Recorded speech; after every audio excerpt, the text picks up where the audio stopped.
Morning students, जिसका था आप सबको इंतजार वो घड़ी आ ही गई और सीबीएसई ने अपना सिलेबस डिक्लेयर कर दिया। और जो आपके मन में था ना बेटा, जो आपके दिल में था कि हे भगवान टर्म 1 टर्म 2 इस तरीके से एग्जाम हो जाए, सीबीएसई ने आपके सारे अरमानों पे पानी फिरा दिया। सीबीएसई ने डिक्लेयर कर दिया एग्जाम होंगे एनुअली, एक एग्जाम होगा at the end of the year exam होगा बेटा, और उसके लिए आपको अपना पूरे सिलेबस की तैयारी करनी पड़ेगी। तो आज की क्लास में बेटा हम लोग यही देखेंगे कि हमारे अकाउंटेंसी और इकोनॉमिक्स में सिलेबस में क्या क्या टॉपिक इंक्लूड है और क्या क्या टॉपिक इंक्लूड नहीं है।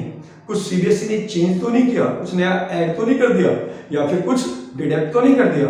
तो स्टार्ट कर लेते हैं बेटा जल्दी से अपनी आज की क्लास।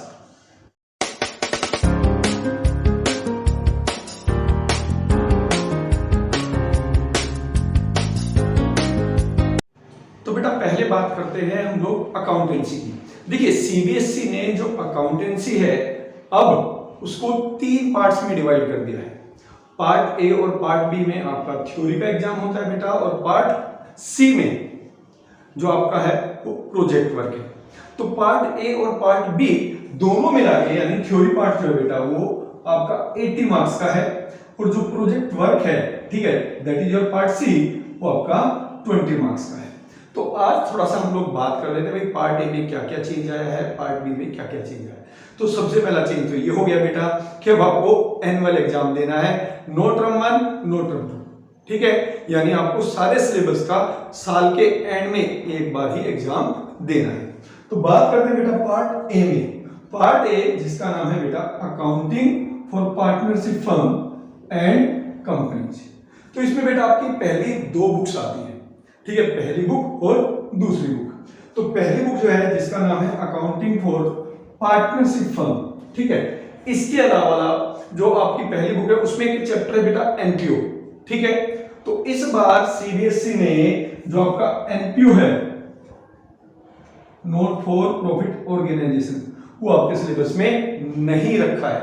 इस चीज को आप नोट कर लीजिएगा, आपको नॉट फॉर प्रॉफिट ऑर्गेनाइजेशन नहीं करना है, ठीक है। और जो पहला पार्ट है यानी अकाउंटिंग फॉर पार्टनरशिप फर्म, इसकी जो टोटल वेटेज है बेटा वो 36 मार्क्स की है। इसकी जो टोटल वेटेज है बेटा वो 36 मार्क्स की है। और इसमें इस बार जो है आपका इंट्रोडक्शन टू पार्टनरशिप, फिर उसके बाद अपना treatment of goodwill, change in profit sharing ratio, admission of a partner, retirement and death of a partner, और उसके बाद आपका डिसोल्यूशन ऑफ अ फर्म, ये सब चैप्टर आने वाले हैं बेटा। और पिछली बार जो आपका टॉपिक था पार्टनरशिप में से जिसको कहते थे एडजस्टमेंट ऑफ कैपिटल, ठीक है, in retirement as well as death, वो सब भी इस बार कवर आपको करना पड़ेगा। इसके साथ साथ डेथ में एग्जीक्यूटिव अकाउंट भी आपको बनाना पड़ेगा, ठीक है। तो देखिए क्या किया इन्होंने, एनपीओ हटा दिया, बट उसके साथ साथ जो पार्टनरशिप आप अकाउंट्स बनाओगे तो उसमें उन्होंने थोड़ा सा सिलेबस बढ़ा दिया, ठीक है। जो पहले कट किया हुआ था उसको दोबारा से ऐड कर दिया। तो टोटल जो वेटेज है बेटा वो 36 मार्क्स है, ठीक है। किस चैप्टर में से क्या इंपॉर्टेंट है, क्या क्या आता है, ठीक है, किस किस पे आपको ज्यादा फोकस करना चाहिए, इसके बारे में हम लोग नेक्स्ट वीडियो में बात करेंगे। डिटेल स्टडी तब हम लोग करेंगे। फिर आता है बेटा accounting for companies. Accounting for company जिसमें आपके आपकी सेकंड बुक है, ठीक है, वो है बेटा। और जो सेकंड बुक है उसमें 3 चैप्टर है, ठीक। पहला अकाउंटिंग फॉर शेयर्स, दूसरा अकाउंटिंग फॉर डिवेंचर्स, और अकाउंटिंग फॉर डिवेंचर्स में ईश ऑफ डिवेंचर तक आएगा। आपका जो रिडेम्पशन ऑफ डिवेंचर्स है वो आपको नहीं करना है, वो आपको नहीं करना है, इसका आपको ध्यान रखना है, ठीक है। तो सबसे पहले तो आप क्या करें, अगर आपने बुक परचेज कर ली है तो जो नई बुक आई है बेटा उसमें एनपीओ है, not for profit organisation chapter है, उसको आपको कट कर देना, वो नहीं आने वाला है, ठीक है। दूसरा जो सेकंड बुक है बेटा उसमें रिडेम्पशन ऑफ डिवेंचर्स है, वो भी अब आपके कोर्स में नहीं है, उसमें से आपको कुछ भी नहीं पढ़ना है, इस चीज का आपको ध्यान रखना है, ठीक है। बात करते हैं बेटा पार्ट बी की। पार्ट बी में जो आपका टोटल वेटेज है वो 20 मार्क्स का है, ठीक है। पार्ट ए में टोटल वेटेज कितना हो गया 36 आपका पार्ट ए में यूनिट 1 का, और 24 यूनिट 2 का, यानी 60 मार्क्स। 60 मार्क्स की आपकी पहली 2 बुक है, 20 मार्क्स की आपकी तीसरी बुक है और 20 मार्क्स जो रहेगा बेटा वो आपका प्रोजेक्ट वर्क है। ठीक है, तो यहाँ पर जो 20 मार्क्स आपका थर्ड बुक से आएगा उसमें देखिए यूनिट 3 में है एनालिसिस ऑफ फाइनेंशियल स्टेटमेंट। ठीक है, इसमें आपके जो 4 चैप्टर हैं, शुरू के 4 चैप्टर वो 12 मार्क्स के हैं बेटा, और उसके बाद थर्ड बुक में जो कैश फ्लो स्टेटमेंट है सबसे लास्ट चैप्टर बेटा, बहुत इंपॉर्टेंट और बहुत ही अच्छा चैप्टर बेटा, उसकी टोटल वेटेज है 8 मार्क्स। तो इस तरीके से 20 मार्क्स का आपका ये हो जाएगा। ठीक है, अब बात करते हैं पार्ट सी की। पार्ट सी में आपका आता है प्रोजेक्ट वर्क। ठीक है, प्रोजेक्ट वर्क में आप देखिए क्या होता है, टीचर्स आपको फाइल बनवाता है, ठीक है, और आप बहुत मेहनत करते हैं फाइल बनाने के लिए, बट उसकी वेटेज केवल कितनी है 4 मार्क्स। उसकी वेटेज केवल कितनी है 4 मार्क्स है। 4 मार्क्स जो दिए जाएंगे बेटा वो आपको वाइवा के दिए जाएंगे। ठीक है, आपका वाइवा होगा at the end of the year. ठीक है, जिसमें आपके प्रोजेक्ट से रिलेटेड क्वेश्चंस आपसे किए जाएंगे, और उसके बाद अकाउंटेंसी में अच्छी बात है बेटा 12 मार्क्स का एक रिटन टेस्ट भी होता है। ठीक है, 12 मार्क्स है बट टाइम कितना होता है बेटा 1 आवर्स होता है। आप इजीली इसको अटेम्प्ट कर सकते हैं और आप इसमें 12 आउट ऑफ 12 इजीली अचीव कर सकते हैं।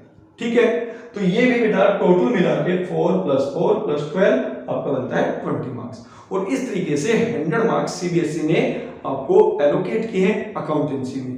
तो इसमें ध्यान रखने की बात क्या है, ध्यान रखने की बात यही है कि आपका जो एनपीयू है वो निकाल दिया है, जिसकी वेटेज पहले 10 मार्क्स की थी, अकेला चैप्टर 10 मार्क्स का था। ठीक है, बट थोड़ा सा डिफिकल्ट था, तो मैं कहूंगा आपके लिए इजी कर दिया। ठीक है, बट आप लोगों को गुस्सा आ रहा होगा क्योंकि अभी जो एग्जाम हो रहे हैं वो टर्म 1 टर्म 2 के हिसाब से हो रहे हैं, हाफ कोर्स के दिए। ठीक है, वो एक ड्रॉबैक्स है, बट वो बेटा केवल पेंडेमिक सिचुएशंस के लिए था। नॉर्मल सिचुएशंस में आपको एनुअल एग्जाम ही देना है, आपको पूरा 80 मार्क्स का एग्जाम कवर करना है और 20 मार्क्स आपके प्रैक्टिकल के होंगे। तो बेटा ये तो था अकाउंटेंसी के बारे में। अब बात करते हैं थोड़ा सा इकोनॉमिक्स के बारे में। अब देखते हैं हम लोग के अपना जो इकोनॉमिक्स है उसमें सिलेबस में सीबीएसई ने क्या क्या ऐड किया है या फिर क्या क्या डिडक्ट किया है। तो बेटा सीबीएसई ने इकोनॉमिक्स को भी 3 पार्ट्स में डिवाइड किया है। पहला पार्ट है पार्ट ए, जिसमें बेटा आपका मैक्रो इकोनॉमिक्स आता है। दूसरा पार्ट है बेटा पार्ट बी, जिसमें इंडियन इकोनॉमिक डेवलपमेंट, और पार्ट सी बेटा आपका वही प्रोजेक्ट। ठीक है, मेन सब्जेक्ट में हमेशा आपका 20 मार्क्स का प्रोजेक्ट होता है, एक्सेप्ट केमिस्ट्री, फिजिक्स, ठीक है, ऑल दीज आईपी वगैरह। ठीक है, तो यहाँ पर भी बिल्कुल सेम सीबीएसई ने किया है। 2 बुक्स है अपनी, 40 पार्ट्स में डिवाइड किया है, 20 मार्क्स का आपका प्रोजेक्ट वर्क है। तो यहाँ पे बात करते हैं सबसे पहले मैक्रो इकोनॉमिक्स की। देखिए मैक्रो इकोनॉमिक्स में हमारा जो है टोटल चैप्टर है 12। मैं बात कर रहा हूँ बेटा टीआर जैन बुक की। ठीक है, तो उसमें जो पहली यूनिट है बेटा वो है national income and it's related aggregates. ठीक है, चैप्टर नंबर 1 से लेके चैप्टर नंबर 4 तक। इसको वेटेज दी गई है बेटा 10 मार्क्स की। उसके बाद जो सेकंड यूनिट है बेटा नाम है money and banking. Money banking में आपके 2 चैप्टर आते हैं, एक मनी है नाम और दूसरा बैंकिंग है। टीआर जैन के अकॉर्डिंगली बेटा चैप्टर नंबर 5 और 6 है और इसको वेटेज दी गई है 6 मार्क्स की। इसके बाद बात करते हैं determination of income and employment. ठीक है, जो कि चैप्टर नंबर 7 to 9 है, यानी 7, 8 और 9, और इनके सबसे ज्यादा वेटेज है 12 मार्क्स की। फिर बात करते हैं government budget and the economy, जो कि इसका नेक्स्ट चैप्टर है, 10th चैप्टर बेटा टीआर जैन में, उसकी वेटेज है 6 मार्क्स की। अब देखिए यहाँ पे अगर आप चैप्टर वाइज बात करें तो ये जो गवर्नमेंट बजट है इसकी सबसे ज्यादा वेटेज है, क्योंकि ये अकेला चैप्टर है। यहाँ पे इसकी बात करें तो जो बैलेंस ऑफ पेमेंट है, ठीक है, यहाँ पे ये 2 चैप्टर हैं। ठीक है, एक है आपका फॉरेन रेट ऑफ एक्सचेंज और दूसरा बैलेंस ऑफ पेमेंट, और इन दोनों की मिला के वेटेज है 6 मार्क्स और चैप्टर नंबर है 11 to 12। तो अब देख रहे हैं इसमें चेंज क्या है। देखिए चेंज कुछ नहीं आया है, पहले थोड़ा थोड़ा पार्ट कुछ डिडक्ट किया हुआ था। ठीक है, जैसे आपका अपना इसमें डिडक्ट था मनी और बैंकिंग में थोड़ा सा, बहुत छोटा सा हिस्सा, बट वही इस वाली यूनिट में दोबारा हमें पढ़ना पड़ता था। ठीक है, उसी को अब इन्होंने पूरा ऐड कर दिया है, यानी इस बार जो ये सारा है वो कंप्लीट बुक आएगी, इसमें कोई चेंज नहीं है। फिर बात करते हैं बेटा हमारी दूसरी बुक इंडियन इकोनॉमिक डेवलपमेंट। इसकी वेटेज भी 40 मार्क्स ही है। अब इसमें इन्होंने 3 यूनिट बनाई है बेटा। ठीक है, तो यहाँ पे unit 1, unit 2, unit 3, unit 4, unit 5, तो ये हो गया आपका यूनिट 6। बट ये पार्ट बी है बेटा। तो इसमें जो पहला है वो यूनिट वो है development experience and economic reforms since 1991। और इसमें टीआर जैन के अकॉर्डिंगली आपके पहले 4 चैप्टर इंक्लूड है बेटा। और टोटल वेटेज दी गई है बेटा 12 मार्क्स की। टोटल वेटेज दी गई है बेटा 12 मार्क्स की। बट जो आपकी यूनिट 2 है इसमें इन्होंने चेंज किया बेटा, ठीक है, और इसको इजी बना दिया है और वेटेज भी इसकी 20 मार्क्स है। देखिए यहाँ पे भी 4 चैप्टर्स और यहाँ पे भी 4 चैप्टर्स, ठीक है। कौन से यूनिट का नाम है current challenge facing Indian economy, ठीक है। चैप्टर नंबर 6 आएगा, 7 आएगा, 8 आएगा और 10 किसका, टीआर जैन का। अब इसमें 5 बेटा चैप्टर नंबर था पॉवर्टी। 5 चैप्टर कौन सा था, पॉवर्टी। पॉवर्टी इसमें नहीं है। पॉवर्टी आपको पहले पढ़ना पड़ता था, इस बार वो पूरा ही कट कर दिया गया है। इसके अलावा इसमें बेटा जो 9th चैप्टर है वो है इंफ्रास्ट्रक्चर्स। इंफ्रास्ट्रक्चर भी पहले था बट अब ये 2 चैप्टर आपके कट कर दिए गए हैं, ये नहीं आएंगे, ठीक है। जब चैप्टर नंबर 5 है और चैप्टर नंबर 9 है, ठीक है। तो आपको अपनी बुक्स में अभी से निशान लगा लेना है, क्योंकि जो नई बुक आ रखी है बेटा उसमें तो ये सारे चैप्टर इंक्लूड है। फिर इसके बाद एक सबसे लास्ट चैप्टर है बेटा 11, ठीक है, development experience of India with its neighbour Pakistan and China. उस चैप्टर की वेटेज है 8 मार्क्स की। तो इसके अकॉर्डिंगली देखें तो ये जो अकेला चैप्टर बेटा इसकी इसमें सबसे ज्यादा वेटेज है। तो ये बेटा 40 मार्क्स, ये 40 मार्क्स, तो 20 मार्क्स का आपका प्रोजेक्ट वर्क। इकोनॉमिक्स में प्रोजेक्ट वर्क बहुत आसान होता है बेटा। आपको एक टॉपिक पे फाइल बनाना है, ठीक है, और उसी टॉपिक से आपका वाइवा, तो आसान है। बट आपको यहाँ पे एक चीज ध्यान रखनी चाहिए बेटा, जब भी आप फाइल बनाते हो तो अपने चैप्टर की फाइल बनानी चाहिए, ठीक है, जो आपका चैप्टर है, ताकि आप जब वाइवा की तैयारी करो तो जो आपका चैप्टर है जिसका आपने प्रोजेक्ट बनाया है कम से कम वो चैप्टर कंप्लीट हो जाए, आप उसकी अच्छे से तैयारी कर लो। फाइनल एग्जाम के पॉइंट ऑफ व्यू से वो अच्छा रहता है। कुछ लोग क्या करते हैं बेटा, जीएसटी बना लेते हैं, डीमोनेटाइजेशन बना लेते हैं। मेरे अपने सजेशंस यही है बेटा कि आपको ऐसा नहीं करना चाहिए। आपको जो है अपने जो ये चैप्टर्स दे रखे हैं यूनिट वाले, इनमें से ही किसी एक टॉपिक को चूज करके उस पर आपको प्रोजेक्ट वर्क करना चाहिए, ठीक है बेटा। तो ये था इकोनॉमिक्स के बारे में। अब यहीं पे अगर हम लोग बात कर लें थोड़ा सा बिजनेस स्टडी की, तो बिजनेस स्टडी में 12th में कोई चेंज नहीं आया है, बिल्कुल वही रहेगा जो आपका इस बार था।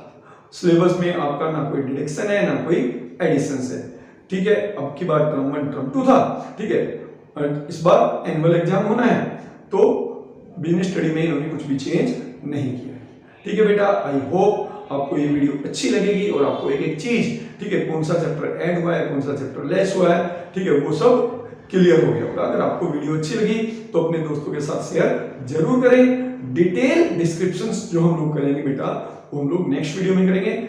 डिफरेंट सब्जेक्ट्स की, अकाउंट्स की अलग बनाएंगे वीडियो, इकोनॉमिक्स की अलग बनाएंगे। कौन सा टॉपिक किस चैप्टर में बहुत इंपॉर्टेंट है, किस पे हमें ज्यादा फोकस करना चाहिए, किस पे हमें कम फोकस करना चाहिए, वो सब आपको मैं अच्छे से बता दूंगा, ठीक है बेटा। तो अगर आपको वीडियो पसंद है तो फिर कह रहा हूं अपने फ्रेंड्स के साथ जरूर शेयर करें। मिलते हैं बेटा अपनी नेक्स्ट वीडियो में, तब तक के लिए bye bye, take care, all the best.